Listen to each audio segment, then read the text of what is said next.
కాకినాడ జిల్లాలో జరిగిన ఘోర అగ్ని ప్రమాదంపై పలువురు ప్రముఖులు తీవ్ర దిగ్భ్రాంతి వ్యక్తం చేశారు. ప్రధానమంత్రి నరేంద్ర మోదీ, వైఎస్ఆర్సీపీ అధినేత వైఎస్ జగన్ సహా నేతలు మృతుల కుటుంబాలకు సానుభూతి తెలిపారు. క్షతగాత్రులకు మెరుగైన వైద్య సాయం అందించాలన్నారు. పెద్ద సంఖ్యలో కార్మికులు మృతి చెందడం పట్ల విచారం వ్యక్తం చేశారు. వేట్లపాలెం బాణసంచా తయారీ కేంద్రంలో పేలుడు సంభవించి భారీగా ప్రాణనష్టం జరగడంపై ప్రధాని మోదీ దిగ్భ్రాంతి వ్యక్తం చేశారు. మృతుల కుటుంబాలకు 2 లక్షల చొప్పున ఎక్స్గ్రేషియా ప్రకటించారు. ఈ ప్రమాదంలో గాయపడిన క్షతగాత్రులకు 50,000 చొప్పున పరిహారం ఇవ్వనున్నట్లు స్పష్టం చేశారు. ఈ ప్రమాదం తనను తీవ్రంగా కలచివేసిందని కేంద్ర హోంమంత్రి అమిత్ షా తెలిపారు. ప్రాణాలు కోల్పోయిన కార్మికుల కుటుంబ సభ్యులకు సంతాపం తెలిపారు. కాగా వేట్లపాలెంలో పేలుడు ఘటనపై వైఎస్ఆర్సీపీ అధినేత వైఎస్ జగన్మోహన్ రెడ్డి దిగ్భ్రాంతి వ్యక్తం చేశారు. మృతుల కుటుంబాలకు ప్రగాఢ సానుభూతి తెలిపారు. ఈ భారీ పేలుడు ఘటన విషాదకరమన్నారు. కార్మికులు మృతి చెందడం తనను తీవ్రంగా ఆవేదనకు గురిచేసిందన్నారు వైఎస్ జగన్.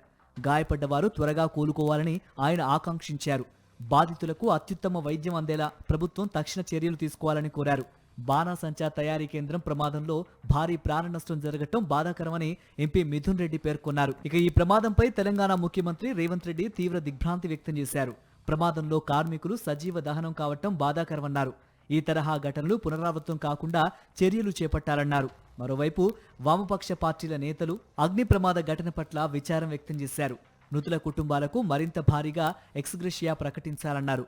అగ్ని ప్రమాదంపై కేంద్ర మంత్రి బండి సంజయ్, పలు పార్టీల నేతలు, ప్రముఖులు తీవ్ర విచారాన్ని వ్యక్తం చేశారు.